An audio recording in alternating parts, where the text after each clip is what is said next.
ఆంధ్రప్రదేశ్ రాజకీయాల్లో ఇప్పుడు వినిపిస్తున్న ఒకే ఒక్క మాట, రాబోయే 2029లో మళ్ళీ ముఖ్యమంత్రి ఎవరు?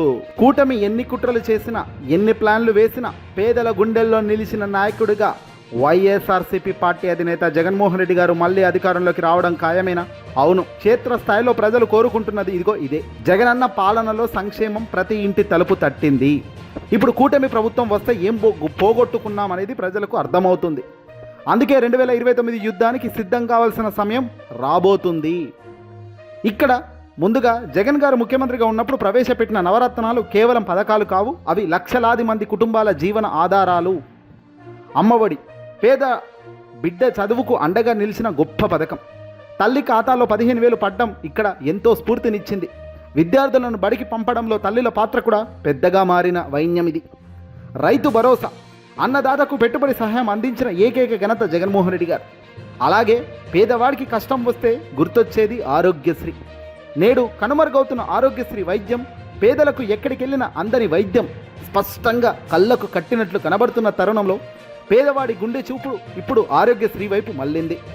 కార్పొరేట్కు ధీటుగా పేదవాడికి 25 లక్షల లోపు ఎంత దాకైనా పర్వాలేదు, హాయిగా పడుకోవచ్చు, కార్పొరేట్ వైద్యం అందుకోవచ్చు అనుకునే దగ్గర నుంచి ఇప్పుడు ఏకంగా మళ్ళీ పేదవాడిని మెడలు పట్టుకుని గింటేసే కార్యక్రమం కూటమి ప్రభుత్వ పెద్దలు చేయిస్తున్న విధానానికి శ్రీకారం చుట్టారు.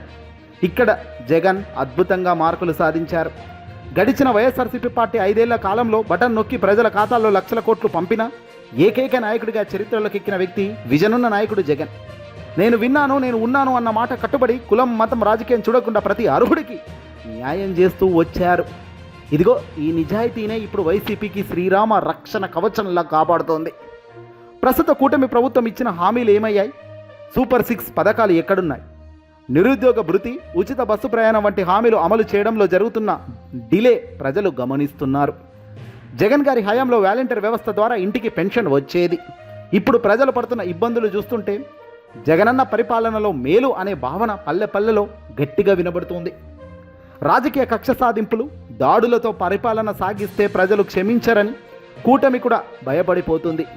అందుకే జగన్ గారిని రాజకీయంగా దెబ్బతీయాలని పక్కా ప్లాన్ చేస్తూ ప్రజాబలాన్ని ముందుకు తీసుకెళ్లే ఫలితంలో ఫెయిల్ అవుతూనే ఉన్నారు. కుట్రలు జరుగుతూనే ఉన్నాయి. 2029లో వైసీపీ మళ్ళీ జెండా పాతాలంటే చేయాల్సిన కర్తవ్యం కార్యకర్తల పోరాటం. సోషల్ మీడియాలో కావచ్చు, వీధుల్లో వాస్తవాలను ప్రచారం చేయాల, ప్రజల పక్షాన నిలబడ్డం, కూటమి చేస్తున్న తప్పులను, నెరవేర్చని హామీలను ఎప్పటికప్పుడు ప్రశ్నలతో ప్రశ్నించే ప్రయత్నం. పార్టీ క్యాడర్ అంతా ఐక్యంగా ఉండి క్షేత్రస్థాయిలో ప్రజలకు తోడుగా ఉంటే జగన్ గారి గెలుపుకు ధర్మయుద్ధం లాగా తయారవుతుంది. ప్రజా అభిమానం ఎప్పుడు ఒకేలా ఉండదు. ముఖ్యంగా కష్టాల్లో ఉన్నప్పుడు ఆదుకున్న నాయకుడిని తెలుగు ప్రజలు ఎప్పుడు కూడా మర్చిపోరు. 2029లో జగన్ గారు ముఖ్యమంత్రి కావడం అనేది కేవలం వైసీపీ కోరికే కాదు, అది ఆ రాష్ట్ర భవిష్యత్తు కోసం కోట్లాది మంది పేద ప్రజల ఆకాంక్ష. మళ్ళీ మన రాజ్యాన్ని తెచ్చుకుంటున్నామనే భావన తెప్పియడంలో కూడా వైసీపీ ముందు వరుసలో నిలబడి పోరాడాల్సిన అవసరం ఉంటుంది. రాజకీయాల్లో ఏ పార్టీకైనా అధికారం అనేది ప్రజాదరణ మరియు వ్యూహాల మీద ఆధారపడి ఉంటుంది. 2029 లక్ష్యంగా వైసీపీ బలోపేతం కావడానికి, అలాగే కూటమి తన అధికారాన్ని నిలబెట్టుకునే ప్రయత్నాలు చేయాల్సిన మార్పులు చేర్పులు చూస్తే కనుక నిజంగా ఇక్కడ కూడా ఆశ్చర్యమే. వైసీపీ బలోపేతం కావాలంటే ముందుగా ఏం చేయాలి? జగన్ గారు మరియు వైసీపీ నాయకత్వం ఇదిగో ఈ క్రింది అంశాలపై ఖచ్చితంగా దృష్టి పెడితే భవిష్యత్తులో తిరుగుండదు. అందులో కార్యకర్తలకు భరోసా. గత 5 ఏళ్లలో కేవలం పథకాలు, లబ్ధిదారుల మీదే దృష్టి పెట్టిన జగన్మోహన్ రెడ్డి గారు క్షేత్రస్థాయిలో పార్టీ కోసం పనిచేసే కార్యకర్తలను పట్టించుకోలేదనే అసంతృప్తి స్పష్టంగా కనబడుతుంది. కేడర్ను గౌరవించి వారికి అండగా నిలబడితేనే పార్టీ పునాది అత్యంత పటిష్టంగా మళ్ళీ తయారవుతుంది. ఇది జగన్ గారు చేస్తున్నారు కూడా. కార్యకర్తలకు భరోసానిస్తూ అధికారం జగన్ 2.0లో ఖచ్చితంగా మీకు పెద్దపీట ఉంటుంది, ప్రతి మంచి కార్యక్రమం మీ ద్వారా చేయిస్తానని కూడా ఈ పార్టీకే జగన్ హామీ కూడా ఇచ్చారు ఈ కార్యకర్తలకు. ఇక రెండవది నాయకత్వం. పార్టీలో జగన్ గారు ఒకే ఒక్కరు స్టార్ క్యాంపెయినర్గా కాకుండా జిల్లాల్లో బలమైన నాయకులను తయారు చేస్తూ ప్రజల్లో పట్టున్న నేతలను ప్రాధాన్యతనిచ్చి వారికి నిర్ణయ అధికారాలు కూడా ఇచ్చే పరిస్థితి ఉండాలి. అప్పుడు పటిష్టంగా గ్రౌండ్ రియాలిటీ అత్యంత బలంగా ఉంటుంది. పైనున్న జగన్కు కిందున్న నాయకత్వానికి మధ్య అనుసంధానం చేసుకుంటూ పోగలిగితే పక్కా ప్లాన్లు అమలవుతాయి. ఎక్కడ అన్యాయం జరిగినా నాయకత్వం అక్కడక్కడే సరిదిద్దే కార్యక్రమం జరుగుతుంది. పైపెచ్చు జగన్మోహన్ రెడ్డి గారు కూర్చొని ఆయనే అన్నీ సరిచేయాలంటే అది సమయం అవ్వదు. అన్యాయం జరిగేది కూడా అక్కడక్కడ ఏర్పడే అవకాశాలు ఉన్నాయి. వీటిని సరిచూసుకోవాలి. సోషల్ మీడియా మరియు కమ్యూనికేషన్ అనేది మూడో ప్రాతిపదికన. విపక్షాలు టీడీపీ కావచ్చు, ఎలో మీడియా, చంద్రబాబు నాయుడు గారి దత్తపుత్రుడు పవన్ కళ్యాణ్ వీళ్ళందరూ ఎప్పటికప్పుడు విమర్శలు చేస్తుంటారు. రాబోయే కాలంలో ఇది ఇంకా పెరుగుతుంటుంది. విపక్షాలకు విమర్శలకు తిప్పికొట్టడంలో వైసీపీ సోషల్ మీడియా విభాగం మరింత వేగంగా వాస్తవాలతో స్పందించే విధానాన్ని పెంచుకోవాలి. కేవలం వ్యక్తిగత దూషణలే కాకుండా అభివృద్ధి మరియు పథకాల ప్రజలకు బలంగా వెళ్లేలా తీసుకెళ్లాలి. నగర ఓటర్లపై దృష్టి. గతంలో వైసీపీ గ్రామీణ ప్రాంతాల్లో మంచి ఆదరణ ఉన్నప్పటికీ పట్టణ ప్రాంతాల్లో కొంత వెనుకబడింది.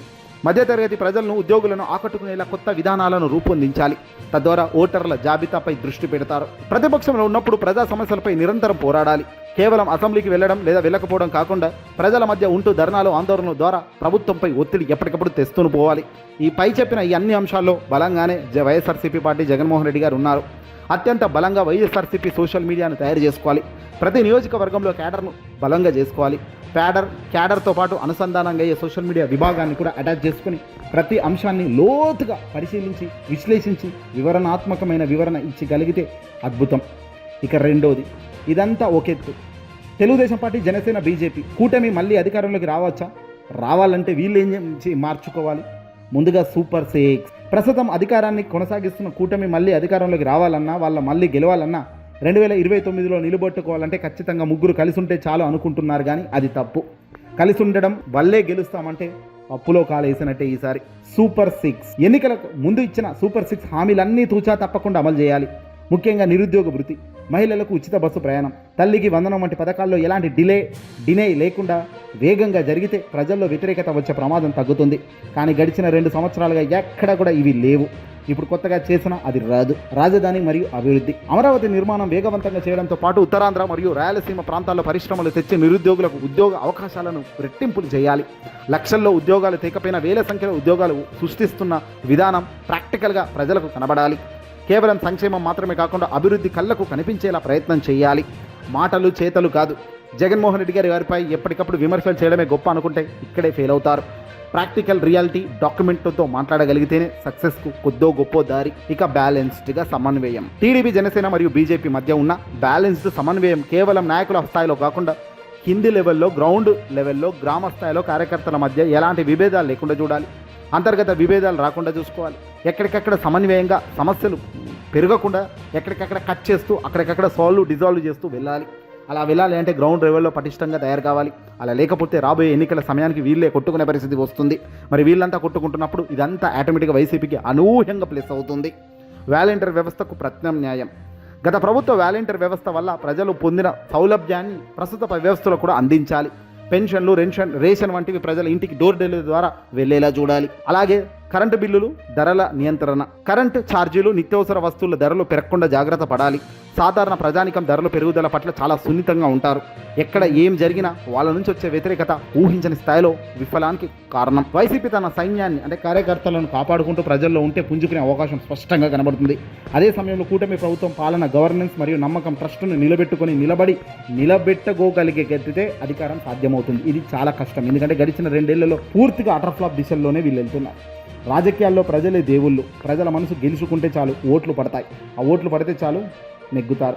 అంతేగాని మాటలు చెప్తాను అంటే అస్సలు సెట్ కాదు. ఏదేమైనప్పటికీ కూడా జగన్ అధికారంలోకి రావద్దు. పక్కా ప్లాన్తో అధికారంలోకి మళ్ళీ రావాలని చూస్తున్న చంద్రబాబు, పవన్కు జగన్ మాస్టర్ స్ట్రోకులు గట్టిగా ఇస్తున్నారు.